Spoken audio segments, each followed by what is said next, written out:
si vous avez une entreprise, n'hésitez pas à en faire un peu de pub dans le chat. Et votre email, votre numéro de téléphone, si vous voulez qu'on reste en contact pour les autres. Chaque jeudi, il y a un événement de déchets organiques.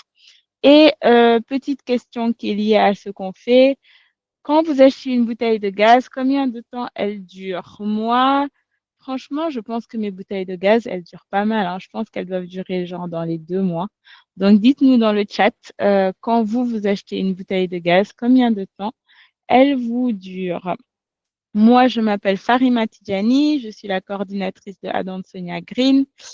Je suis aussi consultante chez Green Etudes et je suis très contente d'être là parmi vous aujourd'hui et je laisse Papa San se présenter.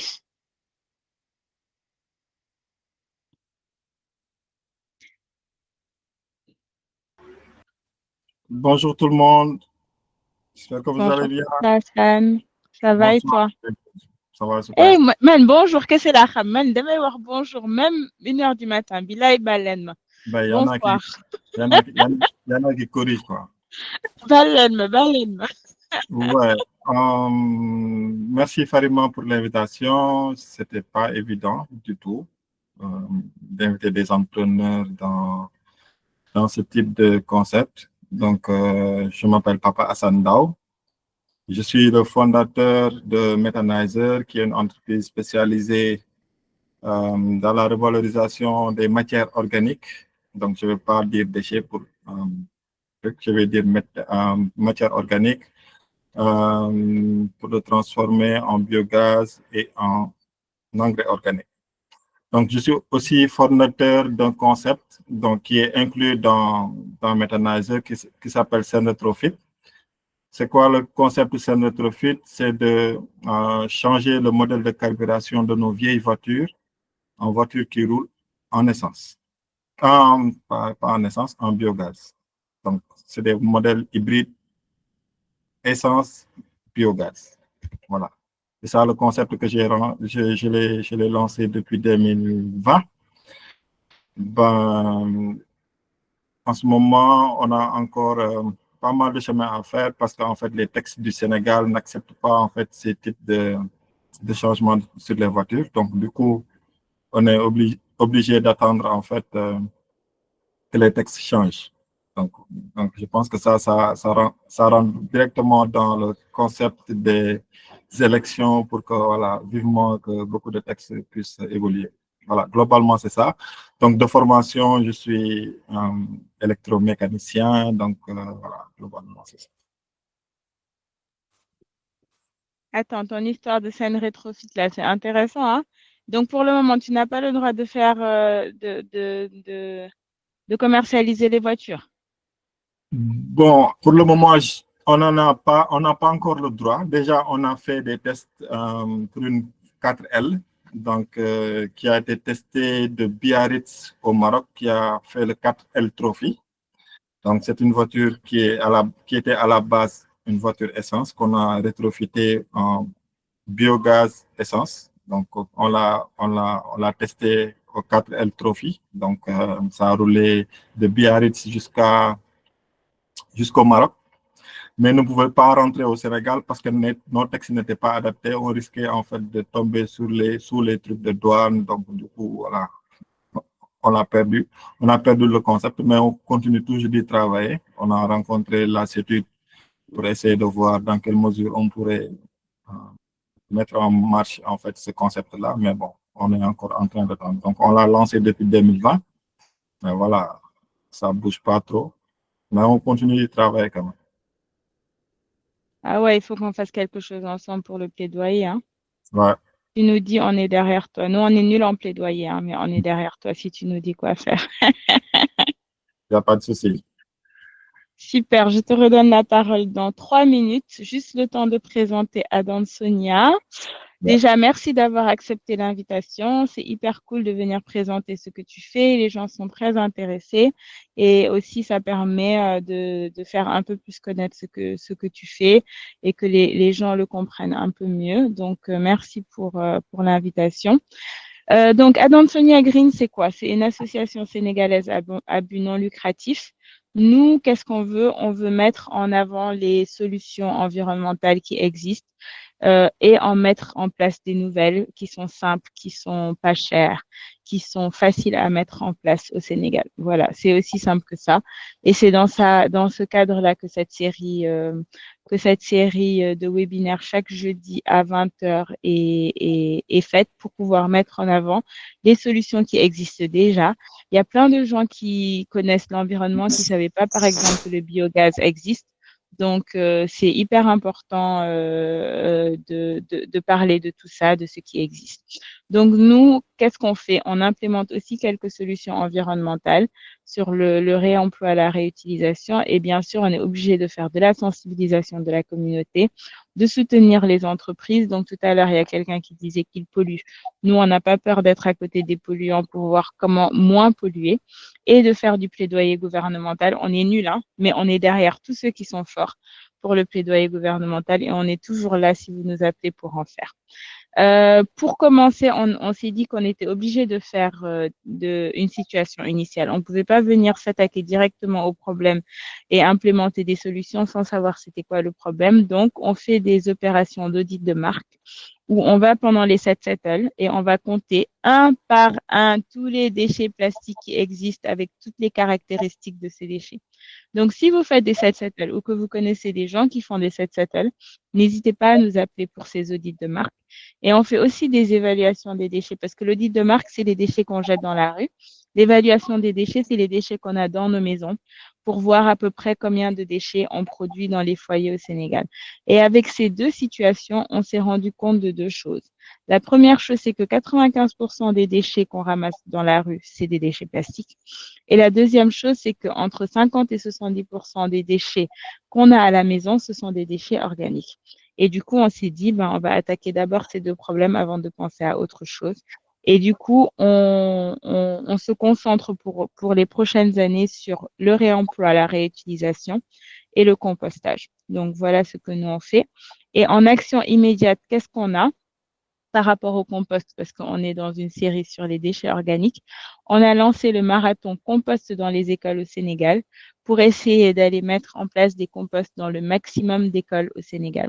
Du coup, si vous êtes intéressé pour travailler sur ce sujet, l'école où vos enfants va ou bien l'école qui est juste à côté de chez vous, n'hésitez pas à scanner le QR code pour qu'on puisse travailler ensemble. On va pas seulement mettre en place un compost, on va aussi sensibiliser les enfants de l'école toute l'année. Donc voilà. Et la deuxième chose, comme je vous ai dit, c'est ces webinaires sur les déchets organiques. Normalement, si vous êtes là, vous avez déjà inscrit, mais au cas où, on remet l'information. Et la semaine prochaine, ce sera sur le micro-jardinage. Et cette semaine, c'est sur le biogaz qui intéresse tout le monde. Est-ce que vous avez des questions pour moi avant que je passe la parole à Papa Hassan? Ou est-ce que c'était clair? Bonjour Abdoulaye. Martin nous dit que sa bouteille de gaz dure 5 à 6 mois, ce qui est beaucoup mieux que Omar pour qui ça dure 13 jours. Donc c'est sûr que Omar aura un biodigesteur beaucoup plus rapidement que Martin. Ça, c'est clair. 13 jours, Mom, je ne sais pas ce que tu prépares, mais tu prépares beaucoup, hein. Donc, je passe la parole à Papa San et si vous avez des questions, je serai là tout à l'heure. Papa San, la parole est à toi. Quand tu veux que je passe de slide, tu me dis slide.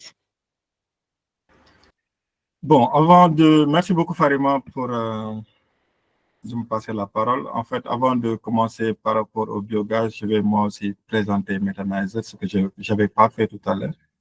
Donc, comme j'avais dit tout à l'heure, Metanizer est une entreprise spécialisée dans la revalorisation des déchets par méthanisation pour produire du biogaz et de l'engrais organique. Mais qu'est-ce qu'on fait globalement chez Metanizer, particulièrement, je veux dire? C'est que on a trois piliers. Le premier pilier, c'est que on est installateur et on fait de la maintenance pour des solutions de méthanisation domestique et industrielle. Donc, tous ces concepts-là, on le verra. Deuxième pilier, on fait des formations en méthanisation, donc en plusieurs langues. On le fait en Wolof, en Peul, en français, etc., etc. Donc, c'est des formations courte durée Troisième pilier, on est cabinet d'études pour des projets de méthanisation. Pour des projets de méthanisation, donc on a accompagné plusieurs projets de méthanisation, que ce soit au Sénégal et dans la sous-région. Au Sénégal, je peux donner comme exemple le PRODAC, on a accompagné pour une étude de mise en place d'unités de méthanisation. On a accompagné la CETUD aussi et d'autres ONG pour la mise en place du projet de méthanisation. Donc, globalement, nous, c'est ce qu'on fait en méthanizer en attendant le rétrofit. Voilà. Pour le sujet que nous rassemblons aujourd'hui, bon, c'est un honneur aujourd'hui de parler de ce que je fais dans ce groupe-là. Donc, je suis aussi membre de l'association Zéro Déchet Sénégal. Donc, par rapport à ce que nous rassemblons aujourd'hui, c'est comment faire du biogaz, c'est la grande question. Et je me rends compte que la dernière fois, quand j'avais mis en fait le poste sur l'unité qu'on a montée à Saint-Louis avec l'association Zéro Déchet, beaucoup de personnes m'ont demandé la même question. Ça, c'est quoi? C'est quelle recette, etc., etc. Donc, on va y aller. Slide. Donc, c'est quoi la méthanisation? On va commencer par c'est quoi la méthanisation parce que le biogaz est un sous-produit de la méthanisation. Donc, la méthanisation, c'est quoi? C'est juste un processus de décomposition des matières pourrissables. Et vous comprendrez pourquoi je ne parle pas, moi, pour l'instant, de déchets. Je parle de matière organique générale. Donc, la méthanisation, comme je l'ai dit, est un processus de décomposition des matières putrescibles ou pourrissables par des bactéries qui agissent en l'absence de l'air. Donc, vous voyez ici qu'il y a trois choses qu'il faut capter. Pour faire la méthanisation, il faudrait avoir de la matière organique, il faudrait avoir des bactéries qui vont faire la transformation, et il faut avoir un milieu où il n'y a pas d'air. Slide. Donc, ici, on va parler du principe de la méthanisation qui est général, en général. Donc, il faut comprendre aussi qu'il y a plusieurs types de méthanisation. Il y a la méthanisation en infiniment mélangé, il y a la méthanisation sèche, etc. Donc là, nous, on est en train de parler de méthanisation infiniment mélangée. Donc, pour la méthanisation infiniment mélangée, c'est quoi? C'est le mélange, le fait de mélanger de la matière organique et de l'eau ou un autre substrat liquide pour le mettre dans un biodigesteur. Donc, c'est ça, la méthanisation infiniment mélangée. Donc, vous voyez que dans le principe du biodigesteur, il y a trois parties. C'est la partie entrée de matière organique, la partie centrale, qui est le biodigesteur, et la partie sortie, où on récupère le digestat. Donc, si vous imaginez bien le biodigesteur, c'est comme une personne qui est couchée, pour que les explications puissent aller plus rapidement. Donc, dans la partie entrée de matière organique, c'est là où on met la matière organique. Donc, quand on a des matières organiques qu'on veut transformer, on le met dans la partie entrée. Et au fil du temps, la matière organique va glisser dans la partie centrale où la fermentation va se faire. Donc, dans la partie centrale, il ne doit pas avoir d'air à l'intérieur. Donc, c'est un milieu anaérobie. Et la fermentation va commencer. Donc, la fermentation va se faire par des bactéries qui se développent seulement en milieu anaérobie. Donc, quand ils vont commencer à digérer la matière, il y aura une production de biogaz. Donc, le biogaz étant moins, je dirais, moins dense que la matière organique, le gaz va monter dans la partie haute du biodigesteur, tandis que la matière organique va rester dans la partie basse du biodigesteur. C'est de la partie haute qu'on va capter le biogaz pour l'amener dans des sources de combustion, que ce soit une gazinière, que ce soit un groupe électrogène qui fonctionne au biogaz, que ce soit une voiture, etc., etc. Et dans la troisième partie, c'est la partie où on récupère le digestat. Comment le digestat arrive? Vous voyez bien que le système, c'est comme des vases communicants. Donc, dès que vous rentrez la matière organique dans la première partie, la matière organique va glisser dans la partie centrale. Il y aura fermentation. Après la fermentation, on va capter tout le biogaz. Et au fur et à mesure, vous mettez de la matière organique, cette partie-là a tendance à migrer dans la troisième partie où on récupère le digestat. Donc, c'est quoi le digestat? Le digestat, c'est le résidu en fait de la méthanisation, qui est de l'engrais organique liquide, riche en NPK. Donc, c'est de l'engrais organique en général. Donc, avec cet engrais-là, on peut l'utiliser, par exemple, pour faire du compostage. On peut l'utiliser à l'état liquide. Et voilà, en général, ce sont ces utilisations qu'on fait en général de ce digestat-là. Mais je ne vais pas rentrer dans les détails, mais il y a une technique assez poussée en fait pour que le digestat puisse être efficace en fait dans les sols. Slide. Ah, c'est mort, hein. Il faut pas que tu dises des choses, je vais pas rentrer dans les détails, mais il y a une efficacité, Romulan. Sinon, on va te Non, demander comment on... en fait, quand je parle quand je glisse carrément dans le digestat, on risque d'entrer dans l'agriculture, en fait. C'est pour cela qu'en fait, je ne voudrais pas. Si Moi, tu... moi, j'avais une question. Tu avais parlé tout à l'heure que il y avait deux méthodes, une méthode sèche et une méthode où on mélange. Ouais. Méthode sèche, ça veut dire quoi? Méthode sèche, c'est le fait, en fait, de prendre la matière à l'état tel quel, en fait, la matière telle quelle, et le mettre dans un digesteur fermé. Donc, on ne le mélange pas avec un autre substrat, on ne le mélange pas avec du liquide, on le laisse à l'état zéro. Et on laisse comme ça la méthanisation se faire. C'est ça la Comme le méthanisation. compost, quoi, un peu. Oui, comme le compost, un peu, sauf que le compost est en milieu aérobie. Oui, oui, oui. Voilà, Mais on mélange rien d'autre, quoi. Ok, voilà, ça marche. voilà, c'est ça. S'il y a d'autres questions aussi, vous pouvez me couper, hein. Il ne faut pas. Moi, je ne lis pas Moi, je les peux trucs. revenir sur l'autre image, j'ai une question. Il faut lever la main, Farima. Il faut lever Je la main. m'excuse, je m'excuse, je m'excuse. Vas-y, Martin, comme tu as déjà pris la parole. Ouais, moi, c'est par rapport au principe. Je Mhm. vois qu'il disait tout à l'heure que la pose ne doit pas être fermée complètement. Quelle méthode faudra-t-il faire pour pouvoir capter du biogaz en haut, au niveau du cheminement vers là? Qu'est-ce qu'on doit mettre là-dessus? Oui, en fait, dans la partie haute du biodigesteur, c'est là où on met les raccords en fait pour collecter en fait le biogaz. Donc, dans la partie haute, ici, c'est pas schématisé. Peut-être que tout à l'heure, on le verra, mais il y a des raccords en fait qui vont quitter le biodigesteur pour alimenter soit la gazinière, soit le groupe électrogène, soit. Donc, voilà.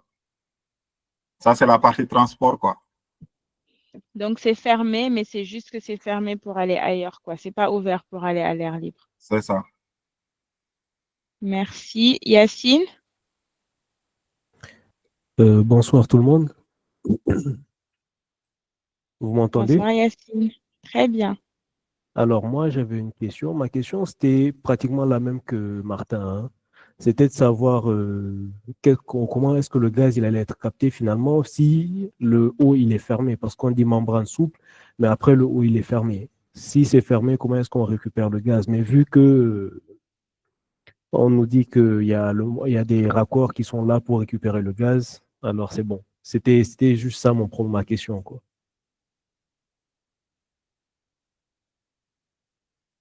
Super. Merci. Euh, Farima, Oui, Mariam, vas-y. oui, moi j'avais une interrogation par rapport à l'offre, la quantité de gaz qu'on peut avoir avec les biodigesteurs. Quand on sait que au Sénégal, on aime bien cuisiner, donc est-ce qu'il y a assez de matière pour que le gaz puisse ravitailler tout, par exemple, tout un équipement de maison? La cuisine, tout ce qui touche. Bon, moi, je suis en Allemagne présentement, mais ici, le gaz ravitaille le chauffage, tout ce qui est électronique et tout. Est-ce que nous, par exemple, est-ce que le biodigesteur qu'on peut installer éventuellement dans une maison pourra répondre à toutes ces attentes-là? C'est ça ma préoccupation, en fait.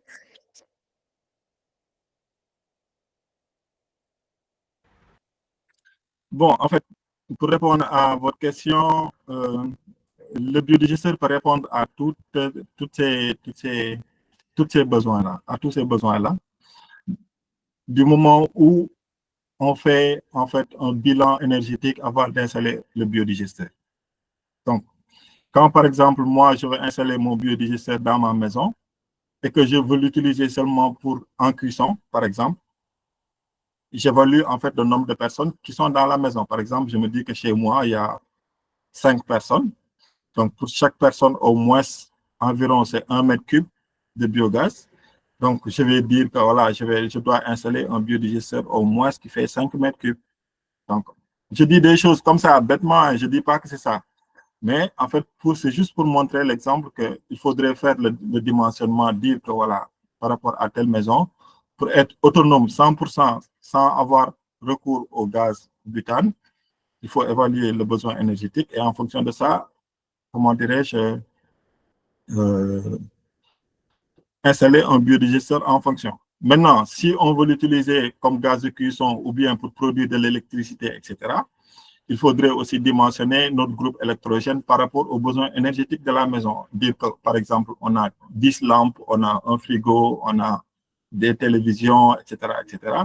Et en fonction de ça, on va calibrer le groupe électrogène qui va te donner de l'électricité.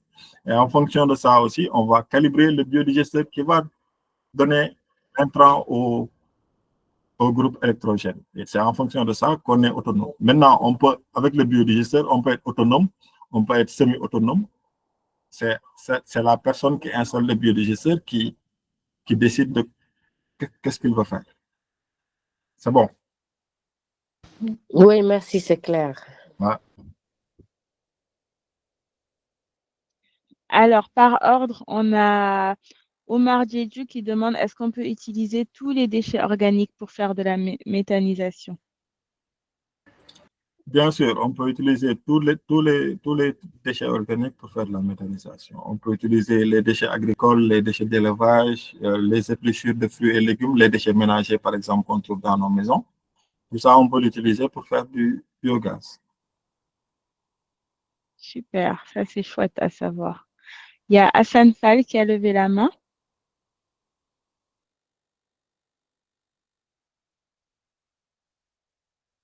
Hassan? Oui, bonsoir. Bonsoir Hassan. Bonsoir Farima, bonsoir Pape Hassan. Moi, c'est Hassan Fall de Touba Biotechno Équipement. Je félicite Pape Hassan Daou pour son exposé brillant et aussi sa détermination pour poursuivre la méthanisation. Je pense que c'est un sujet assez complexe et aussi difficile à mettre en œuvre ici au Sénégal. J'ai eu à travailler avec lui lors de notre premier prototype à Kertiosan et depuis lors, il a continué à percer. Je dis bravo. Et juste, j'aimerais poser juste une question parce que nous, on avait tenté de l'introduire en zone urbaine, mais vu la quantité de déchets organiques qu'on trouvait au niveau des ménages. Bon, je voudrais savoir le ratio exact pour produire le mètre cube de gaz, quoi, pour mieux satisfaire les besoins, quoi. Parce que c'était difficile avec les déchets organiques qu'on trouvait de produire en quantité, quoi, pour satisfaire les besoins, quoi. Merci beaucoup, Hassan. Merci beaucoup, Hassan. Mon homonyme, on a travaillé il y a quoi, ça fait au moins 20 ans. Hein? Toi aussi, si tu dis ça, les gens vont connaître ton âge? Oui. Ben, en fait, c'est pas aujourd'hui que j'ai commencé à travailler dans la méthanisation. Hein. J'ai eu à faire beaucoup de choses avant la méthanisation. Je le félicite, hein. Lui aussi, il a été parmi les pionniers de la méthanisation. Hein. Il a vu l'opportunité très tôt. Donc, voilà. Donc, pour répondre à ta question, c'est qu'en fait, en milieu urbain, le problème de déchets organiques, pour moi, ne se pose pas. Parce que nous, on a installé beaucoup de biodigesteurs dans des maisons, ici, pas à Dakar carrément, mais périurbain, quoi, autour de Dakar. Donc, en général, c'est 20 pour avoir le mètre cube. Par exemple, nous, les biodigesteurs qu'on installe dans les maisons, c'est environ 2 mètres cubes, 3 mètres cubes maximum. Et environ, c'est 20 à 30 kg de déchets par jour qu'il faut produire. Maintenant, les maisons ils sont assez organisées pour pouvoir en fait, collecter des déchets organiques. Par exemple, nous, on a installé un biodigesteur à Touab Djalao. Le gars, comment il faisait au début, en fait, il prenait ses propres déchets, il avait une bonne production, mais après, il s'est rendu compte que voilà, il n'y avait pas assez de déchets. Donc, du coup, il en a parlé à ses voisins et ses voisins sont venus regarder le biodigesteur. Et c'était tellement, c'était un événement, en fait, dans le quartier. Tout le monde est venu, ils étaient ébahis, ils ont posé tellement de questions et ils ont pensé même que il y avait quelque chose qui était dans le biodigesteur. Ils pensaient qu'on a mis une bonbonne de gaz derrière, etc. Ils ont posé énormément de questions et même ils sont allés jusqu'à dire que maintenant, le propriétaire ne fournit pas la matière organique et eux, ils vont donner leur matière organique pour voir si ça marche toujours. Et depuis, c'est parti comme ça. Le gars, chaque jour, tout le quartier collecte, en fait, ils le mettent devant la maison et lui, il alimente son biodigesteur tranquille. Donc, il a une production maintenant, il est autonome.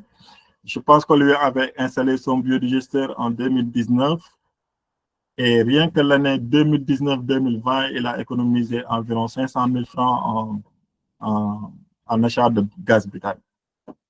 Donc voilà.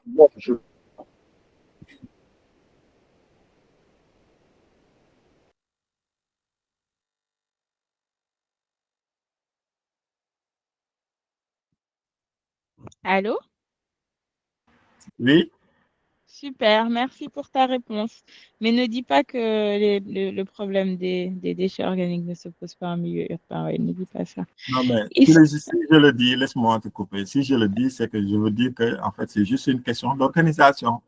Ah, Si on s'organise bien, on peut avoir des matières organiques.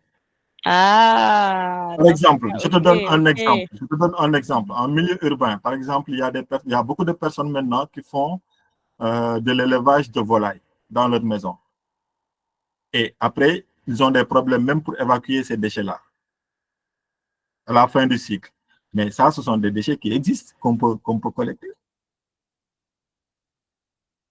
Ah, je comprends mieux. Il y Super. a il y a des restaurants aussi. Il y a beaucoup de restaurants, que ce soit des restaurants officiels, restaurants, grands restaurants, mais il y a les gargotes aussi qui produisent beaucoup de restes d'aliments qu'on peut collecter. Mm, mm. C'est juste il faut s'organiser, aller voir les bonnes personnes pour pouvoir en fait, avoir la matière organique en quantité. D'ailleurs, je rebondis sur les restaurants, comme il y a Abdoulaye et toi, pour dire que Zéro Déchet Sénégal lance un projet pour mettre des biodigesteurs dans des restaurants. Donc, si vous connaissez des restaurants intéressés, n'hésitez pas à contacter Abdoulaye et Papa Hassan. Papa Hassan, vous avez son contact. Abdoulaye, si tu veux mettre ton contact dans le chat. Ismaëla, tu avais une question?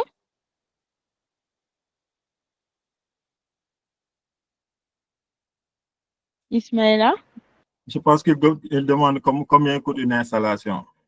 Ah, ok, ok, il a écrit dans le chat. Ok. Oui, une Non, non, non, installation, ça c'est Idrissa. Mais Idrissa. vas-y. Mhm. En fait, une installation de biodigesteur coûte coûte entre 790 000 et 1,3 million. Donc, c'est ça le prix d'une installation. Pas le prix d'une installation, le prix du biodigesteur. Après, il y a les frais d'installation qu'il faut inclure en fonction de la zone où tu es. Et les solutions que nous proposons, ce sont des solutions qui ont une durée de vie de 20 ans et c'est garanti 1 an. Voilà. Donc, au bout de 2 ans, on a rentabilisé par rapport au gaz environ. Oui, en 2 ans, si on calcule, en fait, bon, ça dépend aussi des types d'utilisation, mais parfois même en un an, on rentabilise. Et après, on a 19 ans de gaz gratuit. Ouais. Parfait. Et d'engrais. Ah, c'est pas seulement du gaz. Du gaz et de l'engrais. Et de l'engrais. Ouais. Avec l'engrais aussi, on peut le commercialiser. Voilà, même le gaz, on peut le commercialiser. Par exemple, tu peux installer un biodigesteur et avoir un surplus de production, par exemple, au lieu de, par exemple, toi, tu as besoin d'un mètre cube de gaz, par exemple, tu produis 2 mètres cubes, mais tu peux dire à ton voisin que, tiens, je vais te vendre mon sac de biogaz, d'autant plus que nos solutions sont des sacs qu'on peut déplacer. Donc, du coup, on peut vendre le sac de gaz à ton voisin, par exemple, donc moyennant une somme, et ça te permet d'accélérer la rentabilisation de la solution. Et il y a beaucoup d'entrepreneurs aussi qui se lancent dans ce système-là. Super.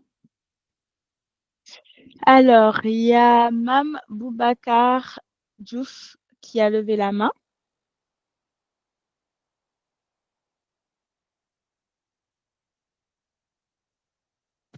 Bonsoir. Bonsoir. Comment allez-vous? Ça va et vous? Oui, ça va très bien, merci. Donc, d'abord, merci beaucoup pour l'exposé, donc qui est très intéressant.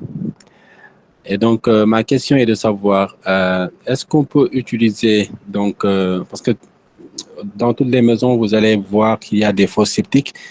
Est-ce que c'est possible d'utiliser ces fosses septiques comme la matière organique, autant pour moi, issues des fosses septiques pour créer du biogaz?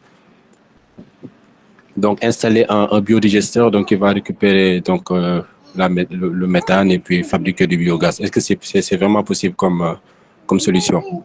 Merci. Bien sûr que c'est possible. Il suffit juste, en fait,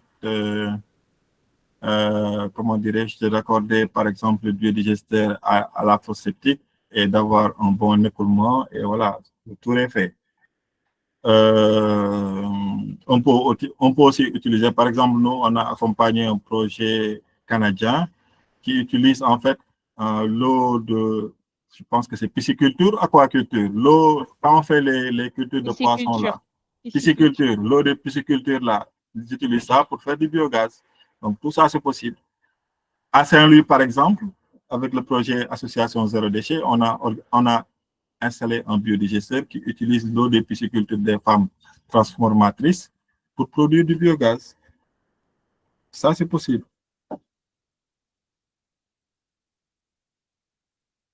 Super. Surtout, comme tout à l'heure, on m'a redemandé, tout peut être utilisé, quoi. Je laisse Mariem prendre la suite.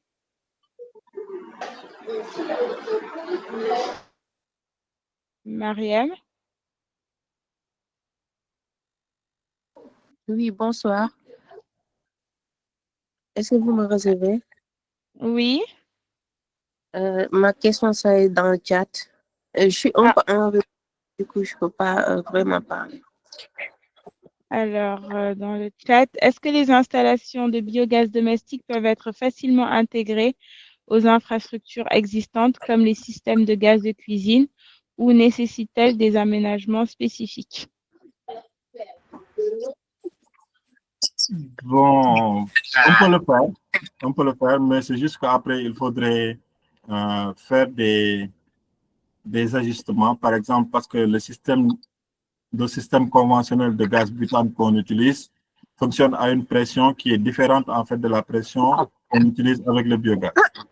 Donc, on est obligé, quand on veut utiliser du biogaz dans les systèmes conventionnels qui utilisent du butane, d'augmenter en fait la pression de biogaz pour pouvoir l'utiliser, ou bien d'utiliser un gazinière spécifié pour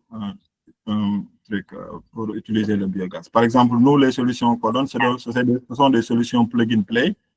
Il y a le biodigesteur, il y a les sacs de stockage et il y a les gazinières. Donc, pas besoin d'adapter ou de faire quoi que ce soit. Tu viens seulement, on installe, et tu viens, tu branches et voilà, c'est cool. Il n'y a rien à faire. Oui, donc le gaz qu'on achète, pour ne pas qu'il prenne trop de place, il est compressé. alors que le gaz de Papa Hassan n'est pas compressé, on l'utilise en direct. Et du coup, c'est pour ça que les ajustements sont nécessaires si jamais on veut utiliser le même système. Mais lui, dans l'installation, dans le coût initial, il fournit de toute façon le bac à gaz pour qu'on puisse cuisiner directement avec le gaz qu'on produit. Merci, Papa Hassan. Sani, Aïchatou, Palou. Oui, merci, Ah, merci à tous. Alors moi, je oui. voudrais juste savoir euh, quelle est l'utilité finale du digesteur. Parce que M. Hassan ne voulait pas rentrer dans les détails, mais je suis un peu curieuse. Voilà, c'est pour ça.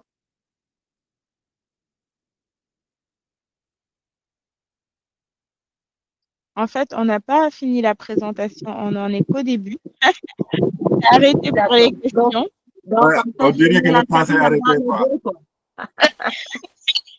Les gens posent des questions, donc on répond, mais en fait, il a même pas encore présenté, Bon, on va le laisser, présenté alors. On va le un laisser continuer. un cinquième de ses slides. Mais c'est trop intéressant. Allô, On- Farima? Oui, Mariam? Désolée, là, il y a une Mariam, une Ndeye Mariam, je sais pas, c'est... Non, c'est toi, c'est toi. Je t'ai appelé tout à l'heure, tu n'as pas répondu. Non, Vas-y. en fait, j'avais juste une question, mais vu qu'on en est jusqu'au début, je pense qu'on va laisser le fil se dérouler, quoi. C'est mieux. Continuez. Sinon, ouais. Bon, Après, nous, je on peux aime les reposer. conversations. On aime les conversations, mais les informations sont importantes aussi. Ok. Ça marche. Salou et Hassan, vous voulez poser vos questions maintenant ou on attend? Oui, C'était on peut attendre. Hein. bon, c'était juste pour apporter une contribution concernant pour les fosses septiques, quoi. Ok. Bon, je pensais que bon, il y avait un problème aussi à souligner, c'est la question des détergents, quoi. Parce que on utilise souvent des détergents qui bloquent le processus souvent de fermentation, quoi. Ça nécessite de faire une séparation radicale, quoi, pour pouvoir utiliser les fosses septiques carrément, quoi, pour produire du biogaz. Il faut passer à un détergent bio ou bien qui ne bloque pas le processus, quoi. C'était juste une contribution par rapport à Est-ce que ça, le quoi. vinaigre blanc, c'est bon? Bon, je n'ai pas testé, mais je pense que c'est le vinaigre blanc, je pense que c'est du bio, je pense. Hein. Parce Mais que moi, avec chez des... moi, je nettoie qu'avec du vinaigre blanc et c'est très propre, je vous assure. En mode Pour zéro déchet. Oui, pour répondre à sa question, en fait, en général, les toilettes où on utilise, comment dirais-je, les eaux usées pour faire du biogaz, en général, on n'utilise pas de détergent. On utilise seulement de la cendre et du vinaigre blanc. Donc, voilà, globalement, c'est ce qu'on utilise, mais pas beaucoup de vinaigre blanc aussi. Donc, juste ce qu'il faut pour nettoyer. Et voilà. Et c'est bon, quoi. ça marche. Tu peux continuer en même temps, Papa Hassan? Oui, en fait, par rapport aux produits de la méthanisation, donc, comme on l'a dit, on a du biogaz qui est une énergie renouvelable, donc qui est composé, donc le biogaz, c'est la matière brute produit le biodigesteur, mais dans le biogaz, il y a du méthane qui a des proportions entre 50 et 70%, il y a du CO2, et on a le deuxième produit qui est le compost, donc qui est le digestat. Donc, dans le biogaz, on a deux produits. On a du méthane, du CO2 et d'autres types, euh, d'autres gaz. Et vous verrez bien que, en fait, quand on parle de réduction de CO2, etc., donc vous verrez que, en fait, là, le biodigesteur contribue nettement à capter du CO2, mais plus loin, à capter du méthane. Pourquoi je parle un peu de ça? Parce qu'en fait, le méthane est beaucoup plus polluant que le CO2, donc de 28 fois. Donc, ça veut dire, je vais m'expliquer. Si on laisse, par exemple, une molécule de méthane et une molécule de CO2 une heure de temps dans l'atmosphère, la molécule de méthane pollue beaucoup plus que la molécule de CO2. La différence se trouve où? C'est juste que, en fait, la molécule de CO2 dure plus longtemps dans l'atmosphère que la molécule de CH4, de méthane. Donc, c'est juste là la différence. Mais c'est 28 fois plus polluant que le CO2. Donc, faire de la méthanisation permet de capter du CO2 et du méthane en même temps. Donc, le deuxième produit, comme je l'ai dit, c'est le digestat qu'on peut utiliser pour amender les sols, le composter. Donc, pour le composter, il faut juste utiliser, par exemple, les déchets végétaux, par exemple, comme les balles de riz, les déchets végétaux qui n'ont pas, en fait, assez de, je veux dire, pas de vitamines, mais de, comment je veux dire, de nutriments. Donc, c'est ces produits-là qu'on utilise pour le composter. Et voilà, avec ça, on peut le mettre dans des sacs et le stocker quelque part. Voilà. On peut aussi l'utiliser à l'état liquide, mais c'est beaucoup plus recommandé de l'utiliser à l'état liquide. Slide. Donc, le biogaz est un gaz inflammable comme tous les autres gaz. Donc, il faudrait prendre les précautions qu'on prend pour les autres gaz. Donc, mais c'est juste que la différence entre les autres gaz, c'est juste qu'il est produit à partir de la biomasse et une source d'énergie renouvelable. Donc, tout ça, on a dit, voilà, le digesteur, etc. Donc, voilà, on a parlé de tout ça. Slide. Donc, quels sont les substrats utilisés? Donc, les substrats utilisés en général pour faire la digestion anaérobie, c'est les déchets agroalimentaires, les déchets ménagers, les eaux usées urbaines, les effluents. Donc, c'est quoi les déchets agroalimentaires? Bêtement, je vais donner l'exemple, par exemple, de la CSS, par exemple. La CSS, c'est l'entreprise qui produit du sucre au Sénégal.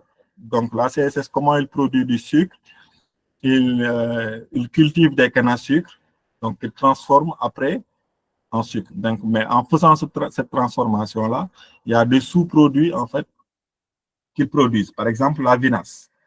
Donc, la vinasse, c'est un sous-produit de la transformation de la canne à sucre pour avoir des trucs.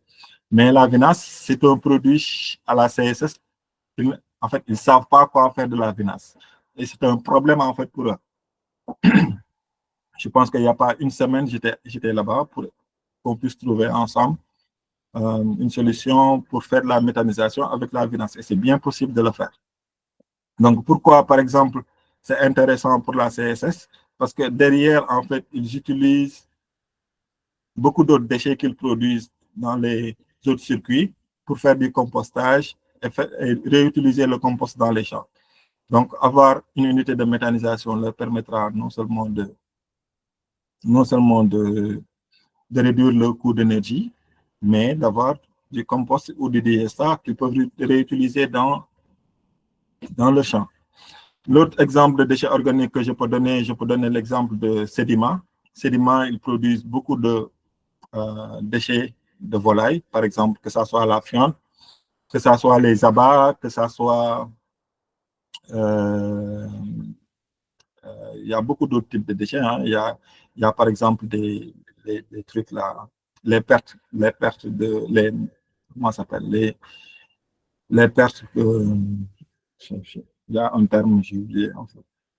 Donc, quand par exemple, il y a des volailles, il y a des poules ou des pondeuses qui meurent pendant le truc, pendant le processus. Donc, ça, tout ça, ce sont des déchets. Moi, quand j'ai fait une visite là-bas, ils brûlaient tout. Alors que ça, c'est pas normal de brûler certains types de déchets à ciel ouvert. Donc là aussi, ils sont en train de voir comment trouver une solution. Il y a Avicenne, il y a FKS, il y en a beaucoup. Il y a beaucoup d'industries agroalimentaires. Par exemple aussi, on accompagne des femmes qui font la transformation de produits agricoles, par exemple des jus.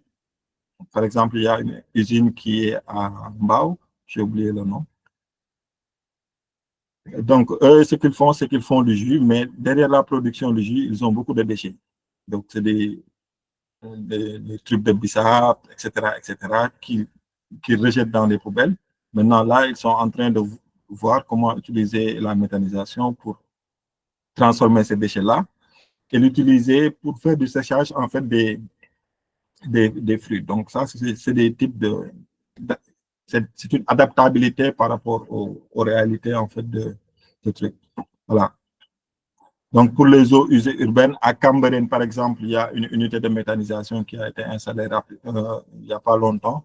Donc, c'est le STEP, station d'épuration, qui est à Cambérène, qui a une unité de méthanisation et qui permet, en fait, aussi d'être autonome, en fait, en énergie. Donc, voilà.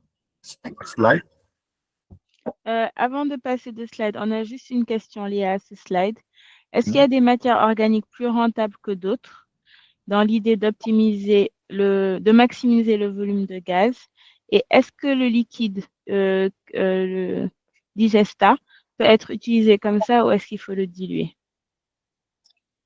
Donc, pour la première question, il y a ce qu'on appelle le pouvoir méthanogène de chaque matière organique. Par exemple, il y a certains types de matières organiques qui produisent beaucoup plus rapidement du biogaz que d'autres. Donc, par exemple, si on installe un biorégisseur, on prend en compte tout ça. Donc, parfois, on peut ne pas prendre compte de tout ça, mais faire du co-substrat. Le co-substrat, c'est quoi? C'est utiliser plusieurs types de matières organiques qu'on mélange, sachant que dans les types de matières organiques que tu utilises, il y en a un qui a un fort pouvoir méthanogène qui va te permettre en fait d'avoir un bon rendement à la fin de la méthanisation. Donc, ça, on le fait. Pour la deuxième question, le digestat, on peut l'utiliser à l'état liquide, on peut l'utiliser à l'état brut, comme on peut l'utiliser à l'état dilué. Tout ça, ça dépend en fait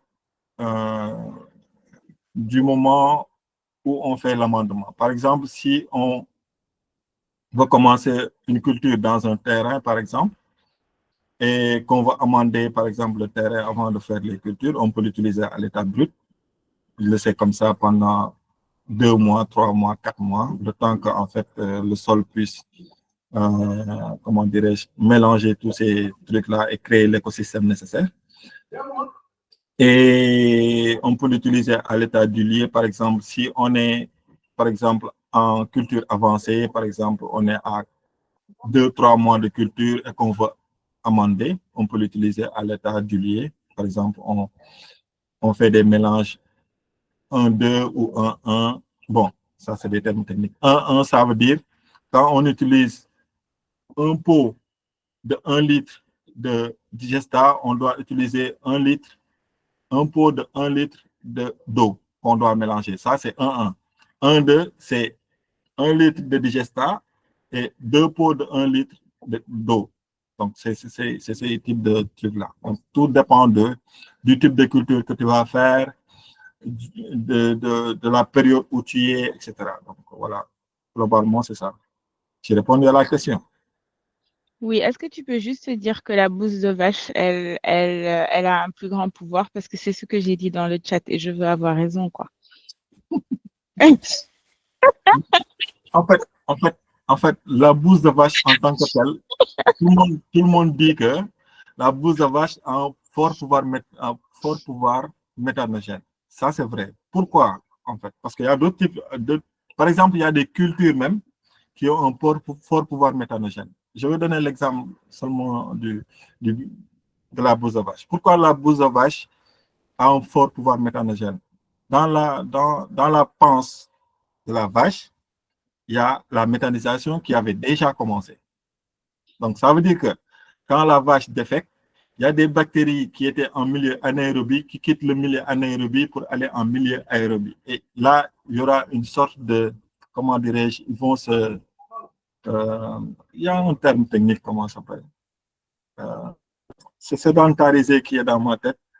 Ils vont s'adapter en fait. Ils vont, comme si ils vont hiberner, quoi, genre. Et dès que tu prends cette bouse de vache-là et que tu la mets dans un milieu anaérobie directement, ils recommencent en fait la production. Et c'est pour ça qu'on dit que la bouse de vache est efficace. Donc, on peut l'utiliser, par exemple, pour faire de l'inoculation. Par exemple, si on veut démarrer le processus de méthanisation juste après l'installation, on peut l'utiliser, mais c'est une fausse communication de dire que c'est seulement la bouse de vache qui fonctionne avec la méthanisation. Je vais vous donner, par exemple, la betterave. C'est une matière organique qui a un fort potentiel méthanogène. Pas le maïs, les trucs là, comment ça s'appelle?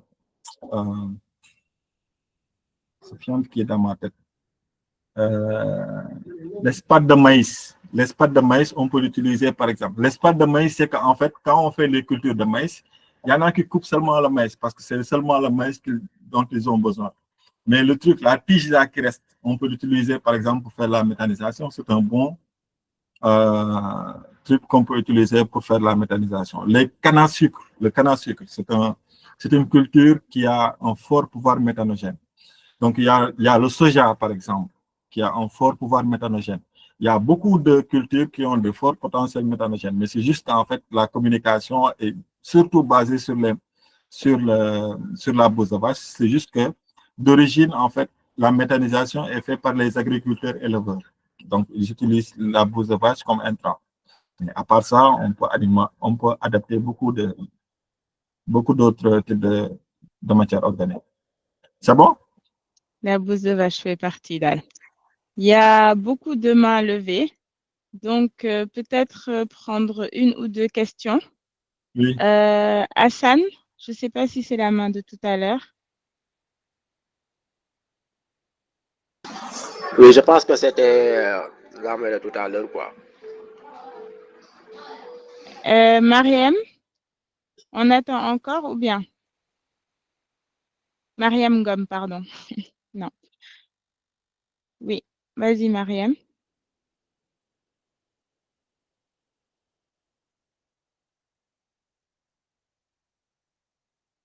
Mariam. Oui, excuse-moi, Farima. En fait, là, quand on a parlé de l'utilisation de la bouse de vache, là, je ne pouvais pas me retenir hein, parce qu'il y a beaucoup d'éléments qui ont trait au changement climatique liés à, aux vaches en tant que telles. Comme l'a dit, je ne sais pas, c'est Hassan, le fait de libérer la vache elle-même, elle pollue rien qu'en faisant les pets et les caca, comme on dit. Donc, réutiliser cette bouse de vache, surtout directement, il y a, je ne sais pas, je parle sous le contrôle de certains qui ont fait le milieu rural. Au lieu de l'utiliser dans les biodigesteurs, certaines femmes brûlent directement cette bouse de vache en guise de charbon. Et ça pose un autre élément lié au fait que ça émet encore du méthane dans l'atmosphère.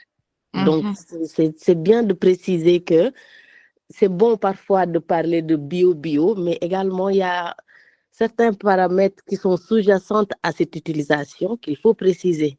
Donc, la vache, en tant que telle, elle pollue, entre guillemets, rien qu'en faisant les déchets, ces déchets propres qui sont vraiment riches en méthane, entre guillemets. Donc, vraiment, moi, c'est quelque chose qui m'interpelle parce qu'en utilisant la fresque, je parle sous le contrôle de Omar qui est fresqueur, il y a carrément une carte qui parle de cette pollution issue de l'élevage.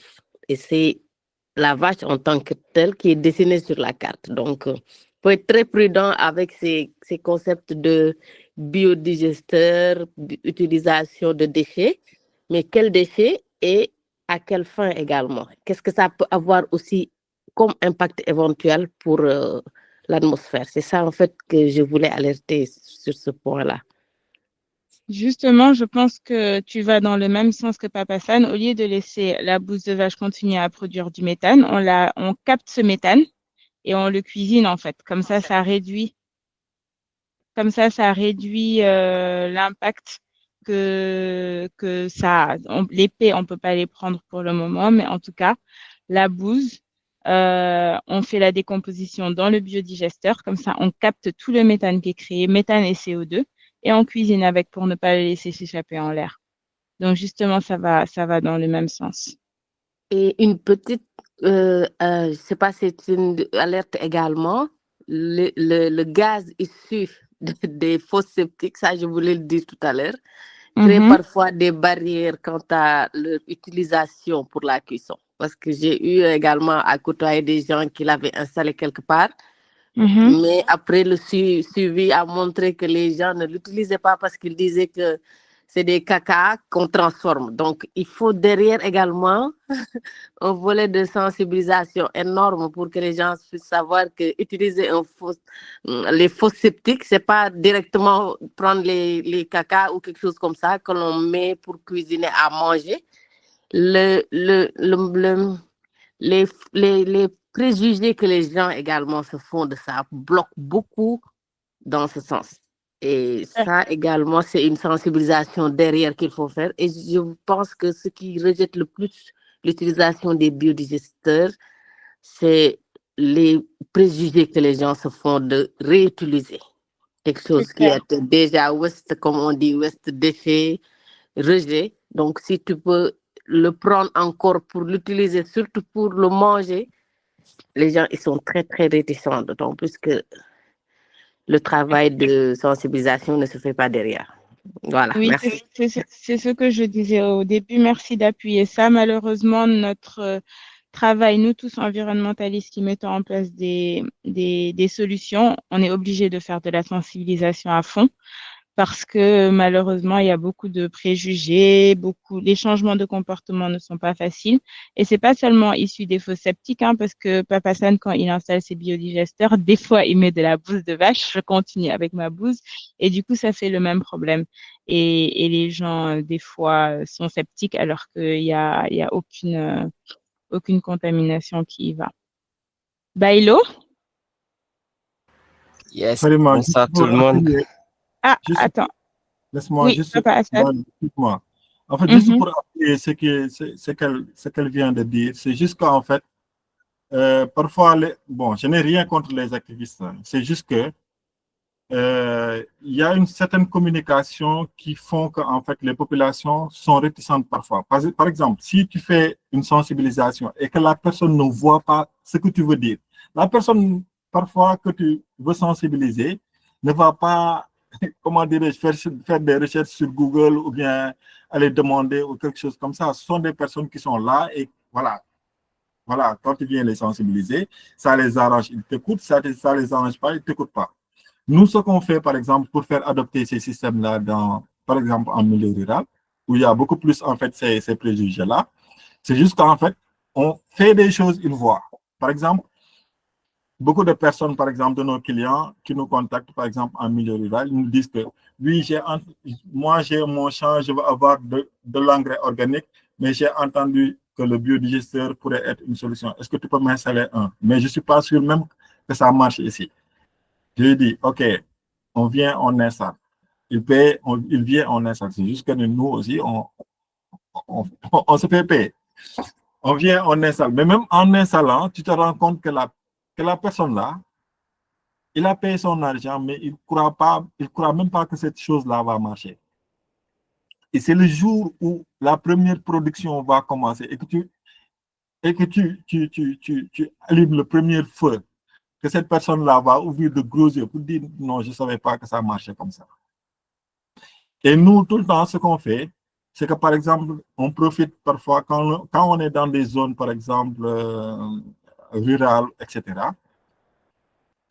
Déjà, on utilise la langue locale. Comme par exemple, si on est chez les Peuls, on fait le tout pour sensibiliser un Peul.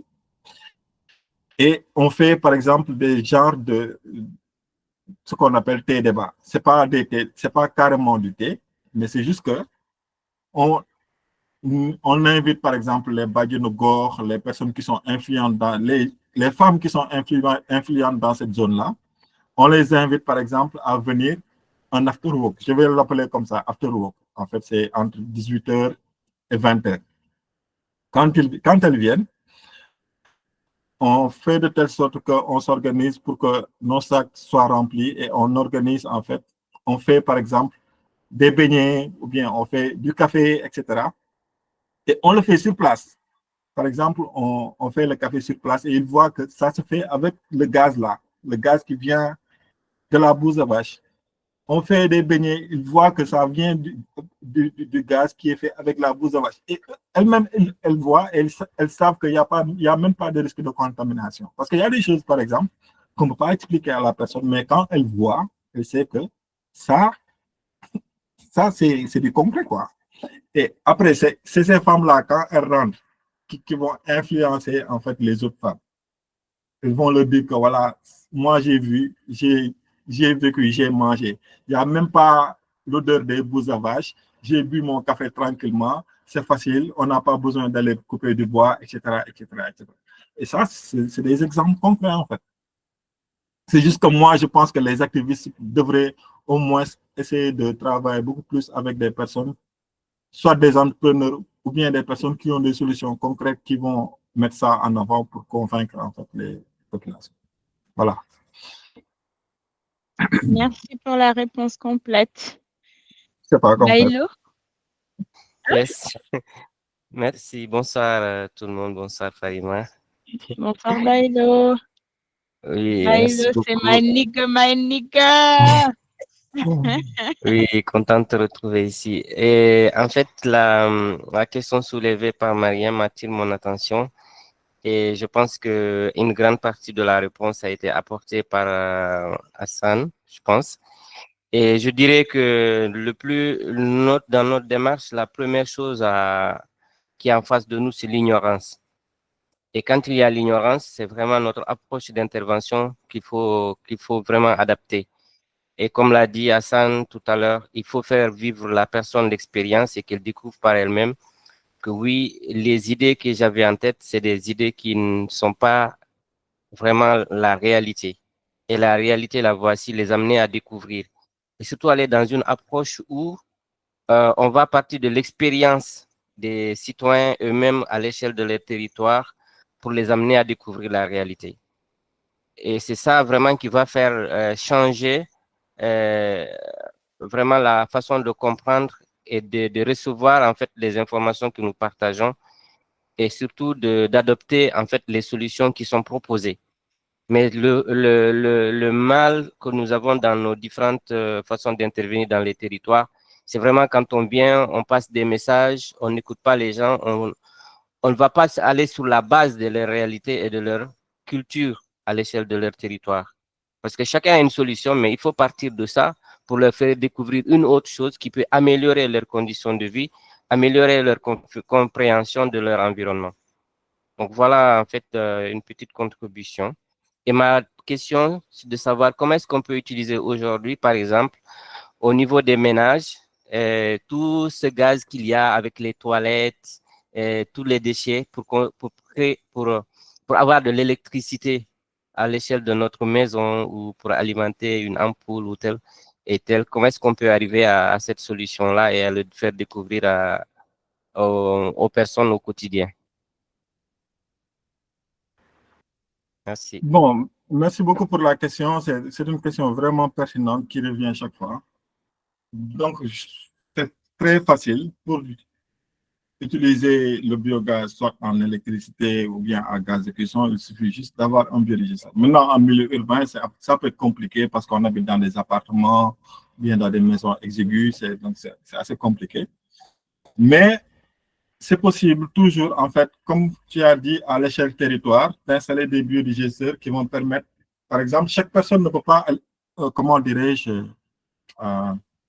installer un biodigesteur. Maintenant, si par exemple, à l'échelle, je dis par exemple bêtement quelque chose, Almadies par exemple, se disent que, voilà, nous, on va trouver un espace, par exemple, 100 000 mètres carrés où on va installer un biodigesteur, où on va rassembler tous les déchets de Almadies. Par exemple, les déchets, on va trier, on va utiliser les déchets organiques pour produire, par exemple, du biogaz et le transformer en électricité. L'électricité va alimenter, même si ce n'est pas à 100%, mais à 60%, permettre à Almadies de pouvoir économiser en facture énergétique, d'être semi-autonome, etc., etc. Mais ça, c'est à l'échelle territoire que ça se fait. Et ça permet tout un chacun de pouvoir bénéficier des retombées en fait, de l'énergie, mais de créer en fait une économie circulaire qui est vraiment viable parce que dans ces zones-là, on parle de Mbobos, mais Mbobos, on ne peut pas régler ce problème si on continue de travailler comme ça. C'est compliqué.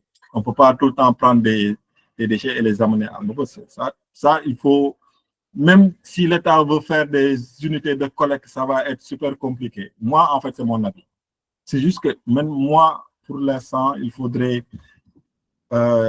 essayer de territorialiser en fait ces genres de solutions-là pour que ça soit beaucoup plus efficace et permettre de traiter en fait les déchets localement. Ouais, ça c'est super important. Merci Papa Hassan. Ousmane?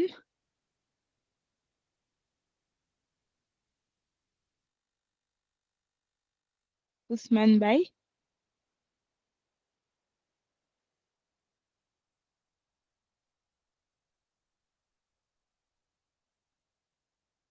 Ouais. Ça vient? Oui, on t'entend. Merci encore, merci pour la présentation, monsieur Hassan Ndao. Bon, moi, on se connaît pour la dernière fois, c'était en mars 2020 à Kolda. J'avais eu la chance d'assister à la formation de la méthanisation. Bon, moi, la question que j'aimerais poser, c'est qu'avec la méthanisation, on fait allusion à la méthane, qui est une source de destruction de la couche d'ozone. Est-ce que vous avez basé nécessaire d'appuyer sur la sensibilisation des personnes détenteurs de ces méthanisations sur la destruction de l'ozone et sur les pertes sur les pertes de méthane, c'est-à-dire au cours de l'utilisation?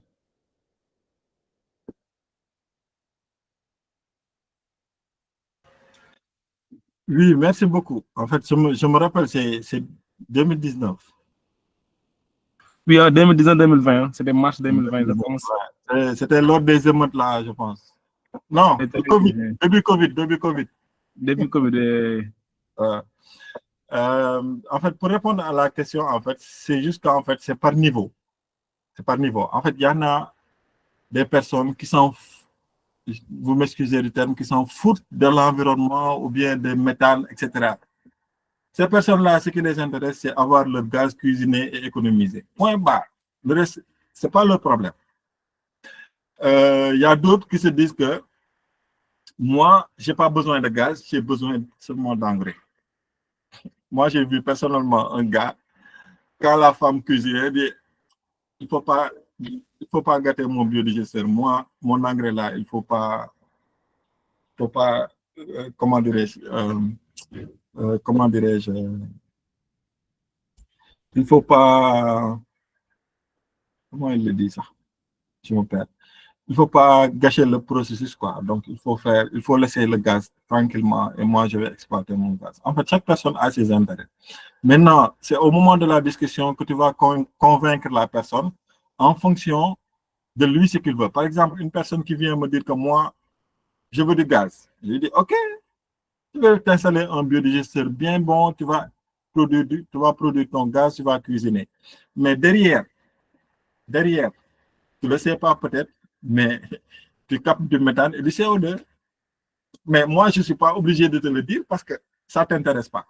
Maintenant, pour une personne qui va te dire que moi, je suis sensible à l'environnement, je veux, etc., cette personne-là, je vais lui dire, voilà, pour un biodigesteur de telle taille, tu vas économiser, par exemple, telle quantité de déchets, tu vas faire telle tonne de CO2 équivalent, etc. Parce que cette personne-là, c'est ça qui l'intéresse.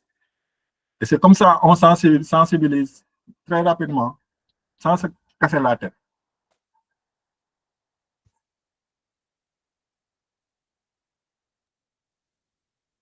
Super, je te laisse continuer parce qu'il y a des questions qui sont là, mais on en parle déjà dans les slides. OK, slide. Donc, les paramètres importants pour faire de la méthanisation, c'est la température, c'est le pH, c'est le rapport carbone-azote, c'est la charge organique. Donc, pour être très simple, c'est que pour faire la méthanisation, il faut une température selon... donc, il y a 3 phases de température, je ne vais pas entrer dans les détails, mais il faudrait avoir une température qui varie entre 10 et 20 degrés minimum. Il faudrait faire ça. Il faut avoir ça. Donc, vous verrez que dans nos pays subsahariens, on a cette température naturellement, donc très facile de faire la méthanisation. Par exemple, si tu vas en France, ils sont obligés de chauffer leur biodigesteur pour avoir un bon pouvoir méthanogène.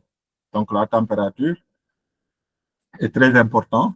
Le pH, c'est le potentiel hydrique. Donc, le potentiel hydrique, c'est dire si le milieu est acide ou basique. Donc, pour faire la méthanisation, le milieu ne doit être ni acide ni basique. Donc, ça doit être neutre. Donc, le rapport carbone-azote aussi, c'est le C sur N. Donc, la matière organique qu'on met dans le biodigesteur doit avoir un rapport carbone-azote. Donc, quand on parle de C sur N, donc ça, c'est des calculs. Vous n'avez pas besoin de savoir tout ça. Mais c'est juste qu'il faut savoir que le C sur N doit être compris entre 10 et 30. Donc, la charge organique, en général, c'est entre 1 et 3 kg par mètre cube de biodigesteur par jour. Donc, si on a, par exemple, un biodigesteur de 10 mètres cubes, il faudrait 30 kg par jour environ. Par exemple, je dis quoi? Si on a un biodigesteur de 10 mètres cubes, il faudrait avoir 30 kg, c'est ce que je dis, 30 kg de déchets organiques pour pouvoir, minimum pour l'alimenter. Donc, le temps de séjour, c'est le temps que la matière organique doit faire dans le biodigesteur. Par exemple, on ne peut pas mettre le biodigesteur, la matière organique directement et le sortir sans que la transformation puisse se faire. Donc, il faudrait un minimum de temps de séjour pour que les bactéries puissent prendre le temps de transformer correctement la matière organique et que la matière finale, le résidu, puisse être un digestat de qualité supérieure. Slide.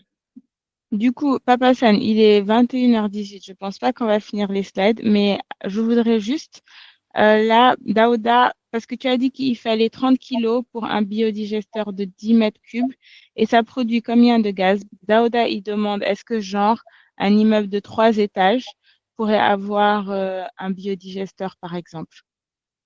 Bien sûr, c'est possible. Il faudrait qu'il soit juste plus grand. Il faut juste que ça soit grand et qu'on tienne en compte le besoin de chaque appartement, par exemple. Le besoin énergétique de chaque appartement, on installe un biodigesteur en fonction.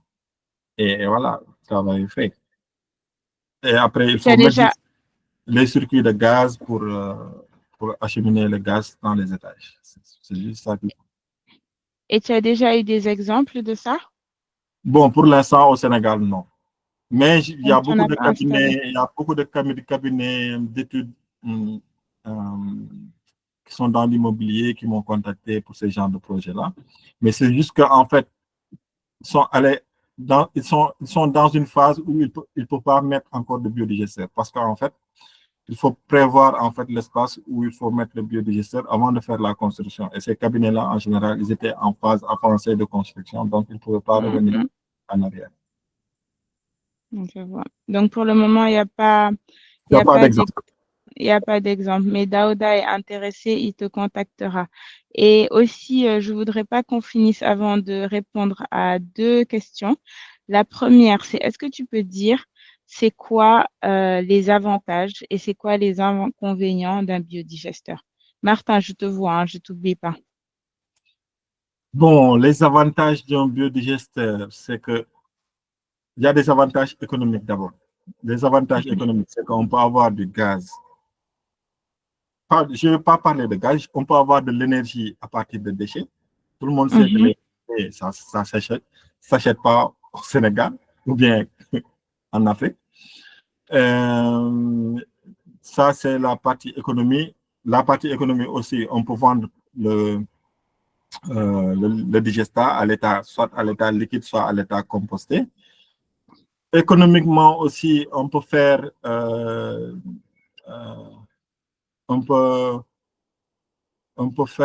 comment dirais-je, genre pour certains projets, par exemple, ils peuvent faire du, comment ça s'appelle, crédit carbone, par exemple. Il y a certains projets qui calculent ça pour après aller capter des trucs carbone. Socialement, c'est une solution, par exemple, qui n'est pas encore bien adaptée. C'est juste qu'en fait, il y a certains blocages. Par exemple, il y a un problème d'accès. Beaucoup n'ont pas un pouvoir d'achat, par exemple, pour aller chercher un biodigesteur de 790 000. Donc, la solution est assez chère quand même pour un Sénégalais moyen. Mais si on le voit à long terme, ce n'est pas cher quand même. Après ça, les avantages, après environnemental, comme on dit, on peut capter du CO2, du méthane, etc. Et on peut aussi contribuer à la réduction des productions d'engrais chimiques. Donc, à la place d'utiliser des engrais chimiques, on peut utiliser des engrais, comment dirais-je, issus de la méthanisation.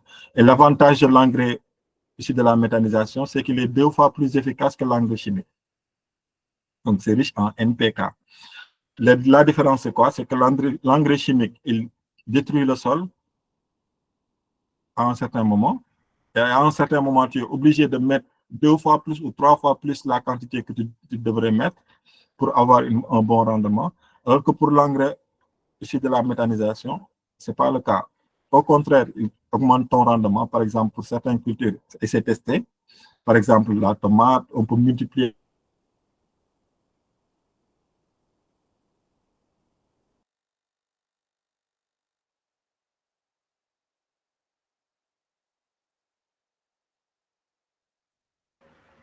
Allô? Oui, Après, l'autre question, c'était les inconvénients. oui.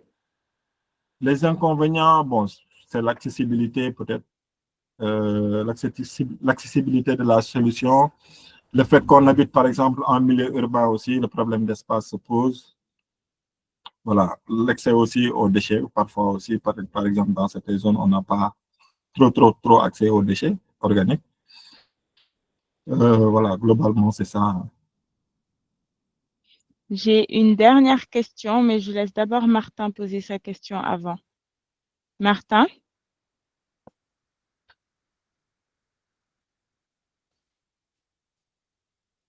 Il faut combien de temps pour avoir la matière organique? Ma question, je l'ai déjà posée sur les phrases. Oui, en fait, pour avoir la matière organique, par exemple, si on installe aujourd'hui, il faut compter 2 semaines pour avoir une première production, si on alimente dans les 2 semaines.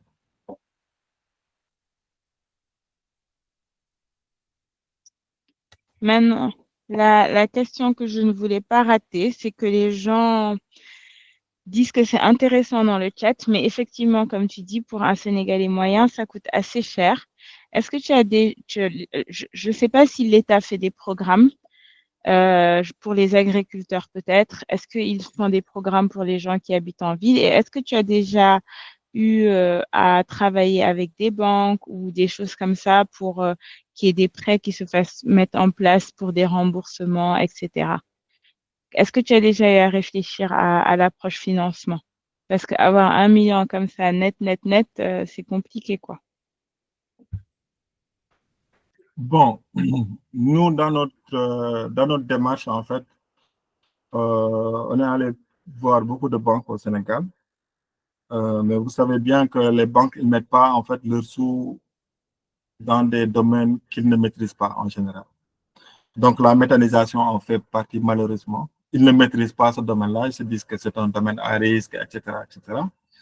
Mais par contre, il y a d'autres particuliers, par exemple, qui vont voir leur banque pour leur dire que, par exemple, moi, je veux acheter quelque chose, par exemple, un biodigesteur, il me faut un prêt. Par exemple, ça m'est arrivé, je pense, 1 fois ou 2 fois, quelque chose comme ça.